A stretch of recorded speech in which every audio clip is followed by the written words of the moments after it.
이번 대선 여론조사 어떻게 보고 계십니까? 조사는 참 많이 하는데 저마다 결과가 너무 달라서 혼란스러울 때가 많죠.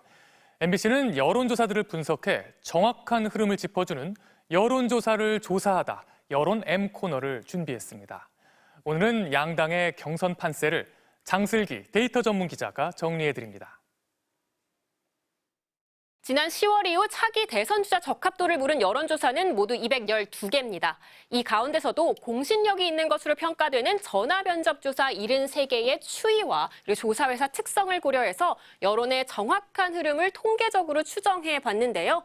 이재명 후보가 42.2%로 가장 앞섰고 국민의힘 3강이라고 불리는 김문수, 홍준표, 한동훈 후보는 6에서 9%로 거의 비슷한 수준을 보이고 있습니다. 눈에 띄는 건 선거가 44일 앞으로 다가왔지만 여전히 지지하는 후보가 없거나 잘 모르겠다는 유권자가 5분의 1을 넘는다는 점인데요. 3년 전 대선 같은 시점에 비해 10%포인트 가까이 높은 수준입니다. 이번 주 여론조사, 여론 M이 꼽은 키워드 살펴보겠습니다. 첫 번째 키워드는 90% 이재명 후보 이야기입니다. 더불어민주당 지지층에서 이 후보에 대한 지지는 비상계엄 이후 완만한 상승세를 타면서 90%를 넘어섰습니다.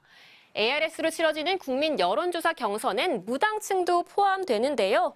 이재명 후보가 32.5%로 김동연 후보의 추격을 10%포인트 넘는 차이로 따돌리고 있습니다. 이 후보는 현재 진행 중인 순회 경선에서 충청 88.1%에 이어 영남에서는 90.8%를 얻어 누적 득표율 89.56%를 기록하고 있는데요. 2002년 민주당 대선 후보 경선에서 노무현 당시 후보가 기록한 역대 최고치인 72.2%와 지난 당대표 경선 85.4%도 뛰어넘어 90%라는 새로운 지평을 열 수 있을지 관심이 쏠립니다. 두 번째 키워드는 애매한 바람, 한덕수 권한대행 이야기입니다. 한대행은 출마 여부에 대해 여전히 결정한 게 없다는 입장인데요. 그래도 이번 주 여론조사 23개 가운데 12개가 한대행을 유력 주자로 가장한 조사 결과를 내놨습니다. 다자대결 구도에서 한대행의 지지율은 7에서 13% 사이로 나타났고요. 범보수 후보들 사이에서의 지지율도 점처럼 10% 중반대를 벗어나지 못했습니다. 한대행의 강점으로 꼽히는 중도층과 호남 유권자 사이에서도 비슷한 수준에 그쳤습니다. 국민의힘 일각에서 한덕수 차출론이 나오는 건 2017년 대선 국면 초기에 반기문 유엔 사무총장과 같은 돌풍을 일으킬 수 있다는 기대 때문인데요. 당시 반 사무총장의 지지율이 20%대에서 시작했다는 걸 감안하면 지금 같은 애매한 지지율로는 한덕수 권한대행 바람 미풍에 머물 수도 있어 보입니다. 세 번째는 한 발 물러선 보수, 이것도 한덕수 권한대행과 관련이 있습니다. 선거가 가까워지면 결정을 아직 못했다는 유보층은 줄어들기 마련인데요. 지금 국민의힘에서는 정반대의 일이 일어나고 있습니다.